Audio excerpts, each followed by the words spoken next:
Howdy, gang, and welcome once again to the Duct Tape Studios. I'm Jeff McAleer, your host here at the Gaming Gang channel. Thanks for joining me once again. Before I jump on into today's small publisher September 1st look, I do want to remind you, if you enjoy the Gaming Gang and would like to support the outlet, you can do so in a few ways. First, by utilizing our drive-through RPG affiliate links, or by making a one-time donation by way of PayPal, or by becoming a monthly member of our Patreon. You'll find links in the show notes. Also in the show notes, you'll find an invite link to our Discord server, so be sure to hang with the gang over on Discord. Today, I'll be jumping on in and sharing a first look at Print Weaver from Exalted Funeral. This is an Exalted Funeral exclusive and written by N.L. Morrison. This 88-page softcover with PDF is available now, carries an MSRP of $20. Having said all that, let's swing on over to the other camera because here I've got Print Weaver. A few things to mention before we get stuck in. First of all, my friends over at Exalted Funeral were kind enough to provide me with this review copy. But neither I nor anyone else affiliated with the Gaming Gang has received any other sort of compensation for me to share this first look with you. It's important you know that. We're also not going to look at each and every page of the book, but I do want to give you a really good feel for what you're going to find inside. Gotta say, this is a very unique role-playing game because, to my knowledge, your attributes are going to be scored by way of your fingerprints. Pretty wild. So let's take a look at the back here. As a print weaver looks over your fingertips, she glimpses adventures yet to unfold. Take up the mantle of an immortal traveler, caught in a loop of infinite revival by the handmaidens of Providence. Levelless and classless, your traveler's abilities are based on your own fingerprint patterns. Delve treacherous ruins, drain monsters of their ink-sodden blood, find new ways to die and live again with a shadow at your heels. Interesting. All right, first thing we're going to do here is take a peek at the credits page. A lot of folks work very hard to bring this to life, so let's give credit where credit is due. So looking at our table of contents, we have determined by fate, inventory, how to play, combat, survival, death and revival, magic, running the game, encounters, and it looks like we've got a monstra, so a bestiary to wrap up, and a couple of appendices too. So we've got our preface. Determined by fate, the print marks. The print weaver, seldom of words, takes your hand and presses each finger into a pool of ink, the same ink that courses through monstrous veins. With each print placed, there's a sense of apprehension and relief. Print marks define specific traits and abilities of their owners. There are 3 marks of providence: the loop, the arch, and the whirl. So the loop is strength, the arch is willpower, and the whirl is dexterity. So those are our 3 attributes. It says, count the total marks you have in each attribute. Be sure to record which finger has which mark. For example, if you have 6 loops, 4 arches, and 0 whirls, then you have 6 strength, 4 will, and 0 dex. You also have a derived attribute score, vitality. Vitality is a measure of your general toughness, combination of fortitude and grit. Roll 1d10, then add your strength and half your dexterity to the result. For example, you roll a 5, you have 6 strength, 2 dexterity, your vitality is 12. Also mentioned some people have more or less than 10 fingers. An O represents an accidental, scarred, calloused, or missing print mark. The question mark represents any other finger in the pair. Those with more print marks gain additional attribute scores, but no more items. So I guess you're going to use your prints as well for your starting equipment. Okay. So you have gifts of the loop.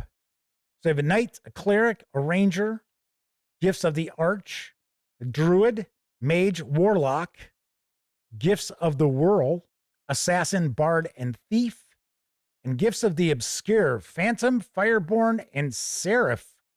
It's pretty wild. Weapons and armor, slots and item sizes. So you have ring slots, pack slots. Though gold and gems still hold value among humans, one resource is valued more than any other: ink. Unfortunately, it's quite a bit different than the regular dyes used in old books, being that ink comes directly from the blood of monsters. Monsters can be harvested for ink, but it takes a number of days equal to the combined vitality dice of the monsters and the right equipment. Bigger, more dangerous monsters often have more ink. Pretty wild. How to play. So we've got attribute checks. Looks like we're using 10-sided dice. So you declare your intent, what you're trying to do. Once you accept the risks, there's no turning back. Roll a number of d10s equal to your attribute score. Count the number of dice showing 6 or higher. This is the amount of successes you rolled. And then we have a target for the number of successes. Easy is 2, moderate 4, difficult 6, heroic 8, nigh impossible 10. That's kind of cool. So we also have advantage and disadvantage. So if you have advantage, your successes are 5 through 10. If you have disadvantage, it's only 7 through 10. You also have chance dice. If you're forced to make a check with 0 dice, you may instead roll 1d10 with disadvantage, as Providence favors the bold. If you roll a 10 on a chance die, roll another chance die. There's no limit to the number of chance dice you'll get from rolling 10s. You also have contested checks. There's our combat. So we've got initiative. Combat's divided into turns and rounds. As far as initiative goes, I guess everybody makes a dex check, then counts the total successes for their side. If you roll 2 successes and your fellow traveler gets 3 successes, your side's initiative total is 5. And then whoever has the highest, that side goes first. If you have 0 dex and asked to make an initiative check, you roll a chance die instead. So actions, free actions. So you may take an action and move. Looks like pretty abstract as far as our combat goes. Although we do have parrying. If your attack successes equal a creature's OB exactly, you deal no damage. Instead, the defending creature gains an action of opportunity, parrying the attack. However, if a creature fails their parry attack, they fall prone. Okay. I guess that doesn't go for player characters. Got survival, death, and revival. When you die, your print marks wisp from your dead body, carried by Providence to the last shrine you rested at. There, the print weaver takes your immortal soul and weaves it into a new, albeit identical body. You wake in the shrine as if from a bad dream. Still spent from whatever end you met, your strength, will, and dex points are all empty, save for 1 vitality point. Okay. So you're the printless. So that's a dead body. Running the game, one player takes the role of game master. No matter how much you improvise or prepare the best worlds or consistent worlds, it is your job to tell the players the stakes of the situation, take note of any ruling or important world elements which are developed in play.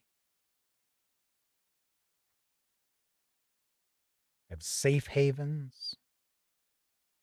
I think it's pretty wild that you're utilizing your fingerprints as far as your player character. That's pretty wild.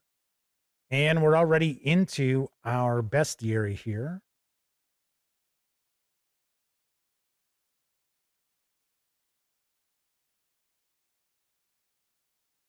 And it looks as if we're utilizing fingerprints on that as well. Huh. Okay. Curious. This looks very interesting, very unique. There is a campaign that's already out for Print Weaver. I have a copy of it. We will be taking a look at that as well in the not too distant future. So here we're in our first of the appendices, scrolls. Wonder if you're rolling percentile dice for these. Looks like it. Then we have different rings.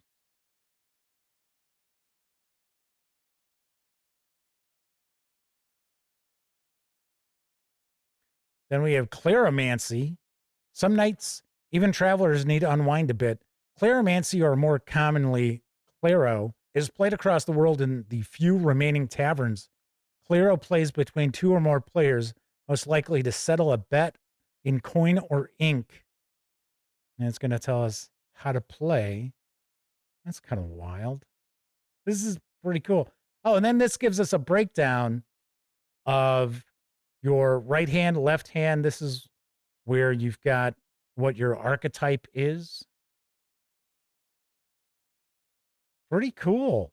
All right, so that is a peek inside Print Weaver, an exclusive from Exalted Funeral. Once again, this 88-page softcover with PDF carries an MSRP of $20. It is available right now from our friends over at Exalted Funeral. Of course, I'll have a review of Print Weaver in the not too distant future. Sweet. Like I said, looks really unique. I am intrigued. That is it for this time out. If you liked the video, by all means, please give it a quick thumbs up. Subscribe to the Gaming Gang channel if you haven't already. And if you do subscribe, don't forget, ring that bell, because it'll not only let you know when I share videos such as this first look, it'll also inform you when my live stream, the Gaming Gang Dispatch, airs Tuesday, Wednesday, and Thursday evenings right here on YouTube at 7 p.m. Central. And of course, when you're not watching videos on the Gaming Gang channel, be sure to visit thegaminggang.com for all the latest in tabletop gaming news, reviews, and a whole lot more you will not find here on YouTube. You know the drill. Get your geek on at thegaminggang.com. Thank you very much for watching. Once again, I'm Jeff McAleer, and until I see you next time, I certainly hope all of you get to enjoy plenty of great gaming with your gang.